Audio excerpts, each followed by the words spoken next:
Hi, my name is Jia and I'm a yoga teacher, but I'm also a yoga student. और आज का ये video मेरी yoga practice के साथ साथ बढ़ता रहेगा। पहले मैं हाथ ऊपर करके ये देख रही हूँ कि मेरे हाथ कहीं कट तो नहीं रहे। मेरे रूम में बस इतना ही डिस्टेंस है जिसमें मैं अपने आप को इतना ही कवर कर सकती हूँ। मैंने लंच भी किया है अभी नॉट अभी बट लगभग 2 से 3 घंटे पहले, तो थोड़ा सा ब्लोटिंग दिखेगी। वैसे मैं ताड़ासन से शुरू कर रही हूँ। बीके सयंगर का कहना है कि ताड़ासन हमें हमारे स्टैंडिंग पोस्चर को करेक्ट करता है, और उनका ये भी कहना है कि हमारे स्टैंडिंग पोस्चर का गलत होना ही हमारे बैक के इश्यूज़ बनता है। ये आसन है त्रिकोणासन। त्रिकोणासन हमारे पैरों के लिए बहुत अच्छा है। स्टिफनेस दूर करता है, टोन करता है और स्ट्रेंथ देता है। अब हम करने जा रहे हैं परिवृत्त त्रिकोणासन। परिवृत्त का मतलब होता है रिवॉल्व्ड। आप इसमें ट्विस्ट करते हैं अपने पेट से, और अगर पेट ट्विस्ट हुआ तो एक और चीज़ ट्विस्ट हो जाएगी, वो है हमारी कमर या हमारा बैक। और जैसे ही हमारा बैक ट्विस्ट होता है, जान लीजिए कि आपकी रीढ़ की हड्डी आपको थैंक यू बोलने वाली है, क्योंकि आपकी रीढ़ की हड्डी के आसपास और ट्विस्टिंग में आपके इंटरनल एब्डोमिनल ऑर्गन्स के पास का जो फैट है, जो फैट कम हो जाएगा और ब्लड सर्कुलेशन बढ़ जाएगा। ये जो आसन आप अभी देख रहे हैं, इसे कहते हैं पार्श्व कोणासन, मतलब साइड एंगल पोज। देख रहे हैं इसमें मेरे पैर कैसे स्ट्रेच्ड हैं और मेरे हाथ ऊपर से कैसे स्ट्रेच्ड हैं। जो ऊपर से हाथ स्ट्रेच हो रहा है ना, वो हमारे चेस्ट को एक्सपैंड कर रहा है, और चेस्ट का एक्सपेंशन का मतलब है बेटर ऑक्सीजनेशन। आपके लंग्स अच्छा फील करेंगे, खुला फील करेंगे। अगला आसन है कौन सा? करने के लिए रेडी हैं आप? पैरों के बीच में 4 से 4.5 फीट की दूरी में हम करेंगे परिवृत्त पार्श्वकोणासन। परिवृत्त का मतलब अभी मैंने क्या बताया? रिवॉल्व्ड, मतलब ट्विस्टिंग। और ट्विस्ट करके मैं ये पार्श्वकोणासन कर रही हूँ। ट्रस्ट मी, इसीलिए लोग कहते हैं कि भरे हुए पेट के साथ या लंच करने के कम से कम 4 घंटे तक आप मत करिए योगा। 2 से 2 ढाई घंटे भी चल जाएंगे, डिपेंडिंग आपने खाया क्या है। ये जो आसन है ना, ये बहुत ही ब्यूटीफुल आसन है। वीरभद्रासन 1 पैरों के लिए बहुत अच्छा, हमारी बॉडी के लिए बहुत अच्छा, फुल बॉडी इन्वॉल्व होती है इसमें। और ये है वीरभद्रासन 3, एक अच्छा बैलेंसिंग आसन। और ये है वीरभद्रासन 2। देखने में आपको पता नहीं चलेगा, बट वीरभद्रासन 2 हमारे लोअर एब्डोमिनल ऑर्गन्स जैसे यूरिनरी ब्लैडर, यूटेरस, इनके लिए बहुत अच्छा है, और साथ ही साथ हमारे हिप्स और हमारे इनर थाइज़ के लिए भी। और याद रखिए, जहाँ इनर थाइज़ आ जाते हैं वहीं पर ग्रोइन की हेल्थ भी बढ़ जाती है। अगला आसन है अर्धचंद्रासन, अनादर बैलेंसिंग आसन। पता है बैलेंसिंग आसन हमारे लिए कितने अच्छे होते हैं? ये हमारे माइंड बॉडी के कोऑर्डिनेशन को बढ़ा देते हैं, इम्प्रूव करते हैं। और जैसे माइंड बॉडी का कोऑर्डिनेशन बढ़ता है, हमारे सोल के साथ हमारा कोऑर्डिनेशन भी बढ़ जाता है। ताड़ासन में वापस आके मैंने फटाफट पश्चिम नमस्कार बना लिया है, मतलब कि पीठ के पीछे हाथ ले जा कर के नमस्ते मुद्रा, लाइक दिस। और अब मैं वो आसन करने जा रही हूँ जो मुझे बहुत पसंद है। 3 से 3.5 फीट की दूरी पर मैंने पैरों को फैला लिया। दोनों पैर इस वक्त राइट साइड में हैं, और अब मैं सांस छोड़ते हुए बेंड कर रही हूँ। यह आसन कहा जाता है पार्श्वोत्तानासन, pyramid pose. It is one of the amazing asanas that I absolutely love. सारे आसन मुझे बहुत पसंद है, बट कुछ कुछ आसन जो है ना, हमारे शरीर के डिमांड के अकॉर्डिंग, रिक्वायरमेंट के अकॉर्डिंग हमें अच्छा फील कराते हैं, और ये उनमें से एक आसन है। अच्छा, अब हम कौन सा आसन करने जा रहे हैं? फिर से लगभग 3 से 3.5 या लगभग 4 फीट की दूरी पर हम पैरों को रखेंगे, पश्चिम नमस्कार बनाएंगे और कमर से आगे की तरफ झुक जाएंगे। ये है प्रसारित पदोत्तानासन। दिस इज़ अनदर ब्यूटीफुल आसन, और आपको पता है ये आसन फीमेल्स के लिए बहुत अच्छा है, यूटेरस की हेल्थ को बढ़ाता है। Next, Uttanasana, standing forward fold. This is another beautiful asana that helps in digestion. And now, next asana is going to be, अभी याद आया कि मेरे टाइट्स ढीले हैं और नीचे की तरफ स्लिप कर गए थे, बट इट्स ऑल राइट, मैं उसे ठीक कर सकती हूँ. एनीवेज, ये है उत्तानासन साइड से. देख रहे हैं कैसे मेरे हाथ और पैर सब कुछ स्ट्रेच्ड है, बट मेरे पेट इसमें सबसे ज़्यादा बेनिफिट पा रहे हैं, क्योंकि मेरे जो इंटरनल एब्डोमिनल ऑर्गन्स हैं उन पे भी एक प्रेशर क्रिएट हो रहा है. और अब हम करने जा रहे हैं एक छोटा सा सूर्य नमस्कार, जिसे अष्टांग में सूर्य नमस्कार ए कहते हैं. ये बीकेएस अयंगर के तरीके से कर रही हूँ मैं, ना कि अष्टांग के तरीके से, इसलिए थोड़ा सा डिफरेंस आप देखेंगे. यह है चतुरंग दंडासन और ये है ऊर्ध्वमुख श्वानासन. डॉग को कभी देखा है स्ट्रेच करते हुए? बिल्कुल ऐसे स्ट्रेच करता है. मेरे घर में तो इतने सारे डॉग्स हैं, मेरे बच्चे, कि मैं उन्हें हमेशा देखती हूँ और खुश हो जाती हूँ उन्हें देख करके स्ट्रेच करते हुए. यह है अधोमुख Shvanasana, downward facing dog. Dogs कुछ ऐसे ही नीचे फेस करके भी स्ट्रेच करते हैं और अपने हिप्स को ऊपर करके. दिस इज़ अनदर अमेजिंग आसन. ये एक तरीके से फुल बॉडी इम्पैक्ट वाला आसन है. यहाँ से जंप करके मैं वापस उत्तानासन में आ गई और फिर स्क्रॉल बैक टू समस्थिति. सॉरी अगर पीछे से डॉग्स के भौंकने की या थोड़ी बहुत शोर की आवाज़ आ रही है. मैं बहुत चाहती हूँ कि शांति रहे, बट शांति पॉसिबल नहीं हो पाती मेरे घर में. और ये मैं कर रही हूँ जनुशीर्षासन. वाव, अगर आपके अपने पैरों की फ्लेक्सिबिलिटी को बैठे बैठे बढ़ाना है तो ये एक आसन सबसे इम्पैक्टफुल, सबसे इफ़ेक्टिव आसन है.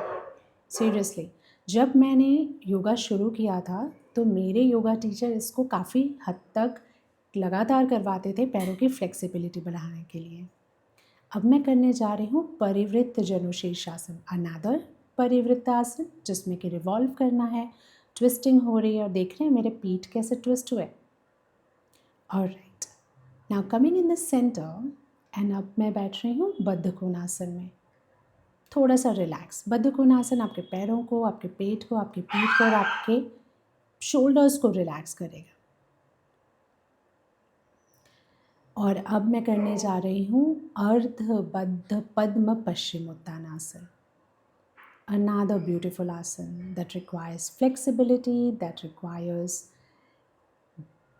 discipline, that requires practice.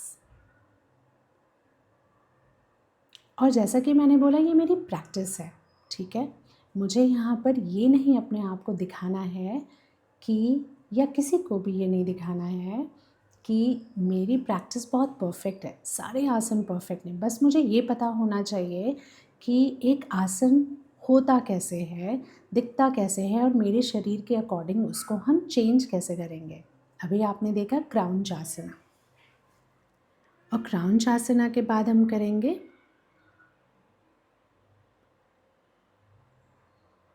मारीच्यासन. अष्टांग में से मारीच्यासन एक बोलते हैं, और कहीं कहीं से मारीचासन भी या मारीची आसन भी बोला जाता है. हर आसन के बाद मैं थोड़ी देर के लिए बद्ध कोणासन में आके बैठती हूँ, क्योंकि इससे मेरे कमर को, मेरे पैर को बहुत आराम मिलता है. अब जो अगला आसन हम करेंगे, ये एक दूसरा ऐसा आसन है जो हमारे डाइजेशन के लिए बहुत अच्छा है, जिसे कहते हैं पश्चिमोत्तानासन.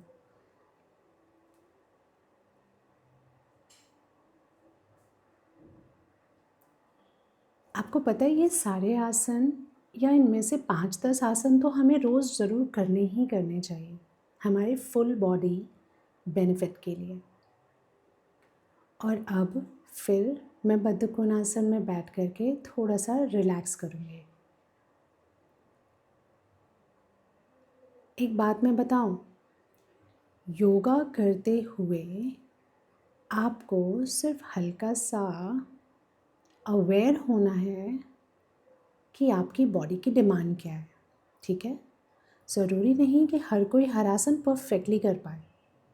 उसको ये पता होना चाहिए कि आसन को करते कैसे हैं. अभी मैं बैठी हूँ वीरासन में. देख रहे हैं मेरे पंजे कैसे हिप्स के नीचे नहीं, हिप्स के साइड में हैं, घुटने यहाँ पर साथ में, लेकिन ये आसन घुटनों पे बहुत प्रेशर क्रिएट करता है। तो अगर किसी के पटेला में इशू है, किसी के नी कैप में इशू है, घुटने में दर्द होता है, तो प्लीज़ अवॉइड इट। मैं अब क्या करूँगी, मैं इसमें थोड़ी देर बैठ करके अपने बॉडी को, लोअर बॉडी को कंडीशन करूँगी। इसे कहते हैं पर्वत आसन। Interlock your hand, stretch it upwards. आपको पता है जब मैंने योगा शुरुआत करी थी ना, तो मैं इस आसन में बहुत बैठती थी, क्योंकि ये आसन मेरे थिक और हैवी थाइज़ और हिप्स को काफ़ी हेल्प करता था फ्लेक्सिबल होने में। और अब हम करेंगे एक ऐसा आसन जो हमारी पीठ के लिए बहुत बहुत बहुत ही अच्छा है।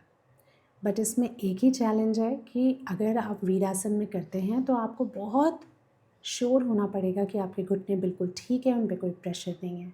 इसे कहते हैं सुप्त वीरासन। अगर आप ऐसे उठ सकते हैं तो उठिए, और नहीं तो फिर आप अपने पैरों को साइड से निकालते हुए उठ सकते हैं। अगर आप ये आसन करना चाहते हैं तो आप सुखासन या पद्मासन में भी बैठ के कर सकते हैं। अगर आप 10 आसन नहीं कर सकते तो 5 करिए, 5 नहीं कर सकते तो 2 करिए, और 2 नहीं कर सकते तो 1 करिए, और टाइमिंग थोड़ी सी बढ़ा दीजिए। अब मैं पर्यंकासन करने जा रही हूँ, बट ये ध्यान रहे कि पर्यंकासन जिनके घुटनों में दर्द है, जिनको सर्वाइकल है, जिनको नेक में दिक्कत है, वो नहीं करेंगे। पर पर्यंकासन एक बहुत ही ब्यूटीफुल आसन है हमारे पीठ के, हमारे रीढ़ की हड्डी यानी कि स्पाइन के फ्लेक्सिबिलिटी के लिए। याद रखिए, जब भी आप योगा करेंगे अपनी सांस पे ज़रूर ध्यान दीजिएगा, क्योंकि योगा सांसों का ही खेल है। अब हम बैठ रहे हैं पद्मासन में। पद्मासन को कहा जाता है कि ये वन ऑफ द टफेस्ट आसन है। इसमें घुटनों पे बहुत ज़ोर पड़ता है और आपको बहुत केयरफुल होने की ज़रूरत है। इस वक्त मैं चूज़ रही हूँ बद्ध पद्मासन करने के लिए। जैसा कि मैंने बताया, मैंने 2-2.5 घंटे पहले लंच किया था, और जो लंच किया था उससे मुझे ब्लोटिंग हो रही है, और ब्लोटिंग की वजह से पेट कहीं ना कहीं बीच में आ रहा है। But it's all right. जब ब्लोटिंग नहीं होगी मैं इसकी प्रैक्टिस फिर कर लूँगी, may be early in the morning या खाने के 5-6 घंटे बाद। सो डरने का नहीं, घबराने का नहीं। योगा हर किसी के लिए है, ठीक है? किसी भी एज के लिए, किसी भी वेट के लिए, किसी भी बॉडी टाइप के लिए। यह है गर्भपिंड आसन, एक बहुत ही ब्यूटीफुल आसन।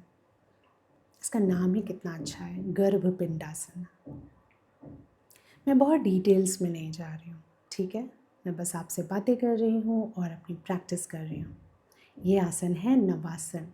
ध्यान रहे, नवासन एक बहुत ही अच्छा आसन माना जाता है, जिसे बोट पोज भी कहते हैं, हमारे स्टमक के स्ट्रेंथनिंग के लिए। अगर स्टमक से फैट घटाना है और स्टमक को टोन करना है, तब आपको अपने खाने पे ध्यान देना है और कैलोरी इन कैलोरी आउट का ख्याल रखना है। मतलब आप जितना कैलोरी खर्च कर रहे हैं उससे कम कैलोरी खाना है। और इसका मतलब ये नहीं है कि आपको भूखा रहना है। इसका मतलब ये है कि और भी ऑप्शंस होंगे जिनसे आप अपनी कैलोरी को कम रख सकते हैं और अपनी कैलोरी को ज़्यादा खर्च कर सकते हैं, बट स्टिल आपके पास एनर्जी बहुत होगी। अभी मैंने लोलासन किया था, और अब मैंने किया है उत्तानपादासन।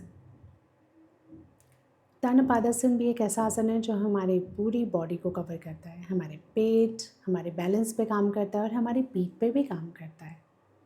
और अब मैं करने जा रही हूँ सेतुबंधासन। बट सेतुबंधासन को मैं वैसे नहीं कर पाई जैसे कि करना चाहिए, क्योंकि मेरा जो मैट है वो काफ़ी फिसल रहा है। मुझे नया मैट लेने की ज़रूरत है। और अगर आप मुझे इंस्टाग्राम पे फॉलो करते हैं तो आप देखेंगे मैंने एक रील भी डाला था कि अगर आपका पैर और हाथ फिसलने लगे मैट पे, तो अब टाइम है मैट को चेंज करने का।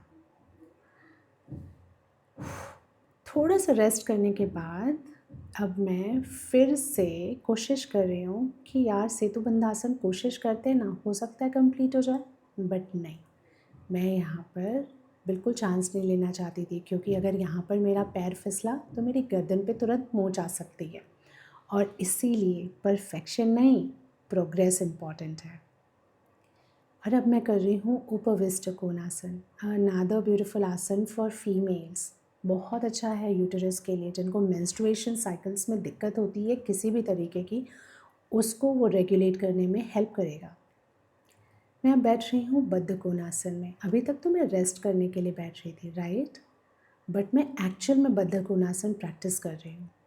कोशिश कर रही हूँ कि मेरा पैर ज़्यादा से ज़्यादा ग्रॉइन के पास आ जाए। और अब हम आ रहे हैं धीरे धीरे अंत की तरफ, मतलब वीडियो के अंत की तरफ। अब मैं करने जा रही हूँ इन्वर्जन। हेडस्टैंड प्रैक्टिस करने जा रही हूँ अब, लेकिन क्योंकि जैसा कि मैंने बताया मुझे थोड़ा सा हैवीनेस फील हो रही है, इस वजह से मैं थोड़ा सा कॉशियस हूँ कि मेरी बॉडी डामाडोल ना हो जाए और मैं धड़ाम करके नीचे नहीं आ जाऊँ। वैसे सच्ची बताऊँ, मैं सिर्फ एक ही बार हेडस्टैंड प्रैक्टिस में गिरी हूँ अभी तक, और जब भी मुझे ऐसा लगता है कि आज मेरा माइंड काफ़ी हिल रहा है, डुल रहा है, इधर उधर भाग रहा है, तो मैं कोशिश करती हूँ कि मैं वॉल के अगेंस्ट करूँ। मैं इस बात में बिल्कुल बिलीव नहीं करती कि मुझे ये प्रूव करना है कि ओहो मैं तो योगा टीचर हूँ या मैं इतने सालों से प्रैक्टिस कर रही हूँ तो मैं बिल्कुल परफेक्ट हूँ, मेरे से तो कभी गलती हो ही नहीं सकती। नहीं, मैं बहुत केयरफुल होती हूँ क्योंकि मुझे अपने आप को चोट नहीं पहुँचाना है किसी भी तरीके से, और मैं लोगों को भी यही मैसेज देना चाहती हूँ कि आप जब भी योगा प्रैक्टिस करें अपने ईगो और अहम को साइड में करके करें। योगा अहम को ख़त्म करने का प्रैक्टिस है, ना कि ईगो के साथ प्रैक्टिस करने का।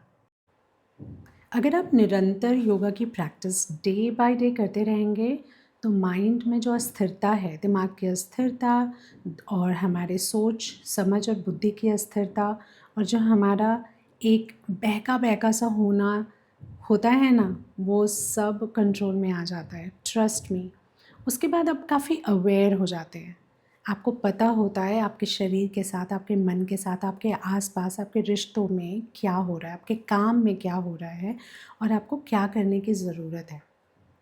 अगर आप कोई रिएक्शन देते भी हैं किसी चीज़ में जो आपके लिए अच्छी नहीं है, तो आपको पता होगा, और आपके अंदर जो ये वाली दुविधा होती है ना कि अरे मुझे पता ही नहीं चला कि, और मैंने गुस्सा कर दिया, मुझे पता ही नहीं चला, मैंने ऐसे रिएक्ट कर दिया, ये जो पता नहीं चला वाली जो चीज़ है ना, वो बिल्कुल आपके डिक्शनरी से बाहर चली जाएगी।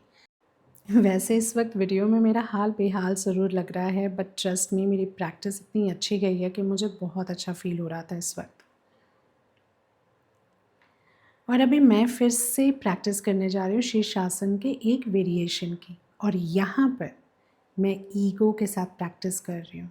ठीक है, मेरा शरीर बोल रहा है कि अब सही है, अब आप आराम कर लो, लेकिन मुझे लगा कि नहीं यार, एक बार और कोशिश करते हैं और दूसरा वेरिएशन भी कर लेते हैं। उसको मैंने काफ़ी अच्छे से निभाया भी, जैसा कि आप देख सकते हैं, लेकिन कहीं ना कहीं मेरी बॉडी, मेरा शरीर इधर उधर भाग रहा है, और ये बताना है कि इस वक्त मेरा ईगो बोल रहा है कि कर लो, कर सकती हो, और मेरा दिमाग और दिल कह रहे हैं कि नहीं, अभी आप टायर्ड हो, थोड़ा रेस्ट कर लो। तो इसी बात पे पहले बाल बना लेते हैं, और बाल बनाने के बाद थोड़ा सा सोच विचार करते हैं, और सोच विचार करने के बाद ऐसा लगा कि नहीं, थोड़ा और प्रैक्टिस किया जा सकता है। इन्वर्जन एक ऐसा प्रैक्टिस है ना जो आपको बहुत अच्छा फील कराएगा, आपको एक एनर्जी देगा। ये जो एनर्जी का जो ये रश है ना मेरी बॉडी में इस वक्त, ये इन्वर्जन का कमाल है। बाकी प्रैक्टिस का भी कमाल है, लेकिन इन्वर्जन एक बहुत ही ब्यूटीफुल एनर्जी देता है, that I have realised. I am not sure about you. और अगर आप योगा प्रैक्टिस करते हो तो मुझे कमेंट्स में ज़रूर बताना कि इन्वर्जन्स करने के बाद, मतलब सर नीचे और पैर ऊपर करने वाले आसन करने के बाद आपको कैसा फील होता है। वैसे मैंने वीडियो में आप जैसा देख सकते हैं कि मैंने काफ़ी स्ट्रगल किया है पद्मासन शीर्षासन करने के लिए, बट ये पॉसिबल नहीं हो पाया बहुत सारे कारणों की वजह से। काफ़ी टाइम के बाद प्रैक्टिस कर रही हूँ, मेरे लेगिंग्स स्लिप कर रहे हैं, और साथ ही मेरा शरीर थक चुका है। जैसा कि चाणक्य ने बोला है, नेवर जज the future of a person based on his present, क्योंकि एक कोयला भी एक दिन हीरा बन सकता है। तो इसी बात पे हम मिलते हैं अगले वीडियो में हीरा बन के। Take care.